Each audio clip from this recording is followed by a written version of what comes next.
Bismillahirrahmanirrahim. Assalamualaikum warahmatullahi wabarakatuh. Waalaikumsalam warahmatullahi wabarakatuh. Di pertemuan minggu terakhir dalam kajian kita kali ini, saya akan membahas mengenai hal-hal yang lumrah terjadi di kehidupan kita. Hal-hal yang sering terjadi yaitu terkait dengan gadget atau smartphone, teman-teman semua.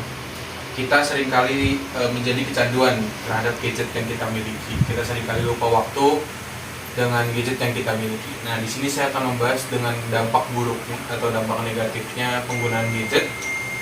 Lalu juga bagaimana sih cara-caranya mungkin dalam Islam, perspektif Islam, mungkin dalam psikologis juga seperti apa. Untuk pertama yang akan saya bahas adalah efek fisik dari penggunaan gadget yang berlebih. Efek fisiknya itu terjadi masalah pada mata. Karena terlalu matap layar, jadi mata kita itu bermasalah atau mengalami sebuah penyakit yang bernama computer vision syndrome. Nah, ini bisa dibilang kayak nanti efeknya matanya capek, matanya kering gitu loh, terus minus gitu tuh bisa jadi efek dari penggunaan. Lalu yang kedua itu nyeri di bagian tubuh tertentu, misalnya di leher karena kita selalu menahan leher kita untuk melihat gadget gitu kan, jadi kayak gini leher kita mulai mengalami nyeri-nyeri sedih. Lalu nyeri juga terjadi pada pergelangan tangan karena kita memegang gadget terus-menerus. Lalu yang ketiga adalah infeksi.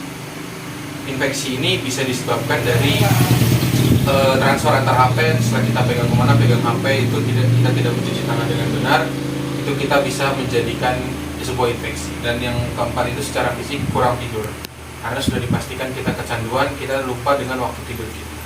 Lalu secara psikologis, yang pertama itu kita akan menjadi lebih mudah marah dan panikan anaknya. Orangnya tuh jadi kayak panikan, gerasa rusuh. Lalu yang kedua, kita itu akan mudah mengalami stres. Kita akan mudah terdistract hal-hal yang kecil gitu loh.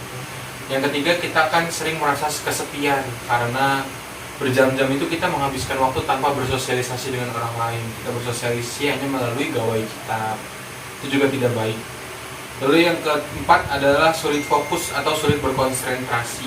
Dan yang terakhir adalah bermasalah dalam hubungan sosial, baik teman, dengan keluarga, rekan kerja, juga pasangan, karena terlalu fokus menonton gawai yang kita gunakan.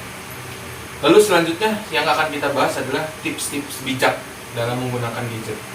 Yang pertama tuh, jangan sampai kita menggunakan gadget ketika kita berkendara. Kan masa lagi berkendara pakai gadget, kita nggak fokus ke jalanan, bisa menjadikan kecelakaan. Itu yang tidak boleh.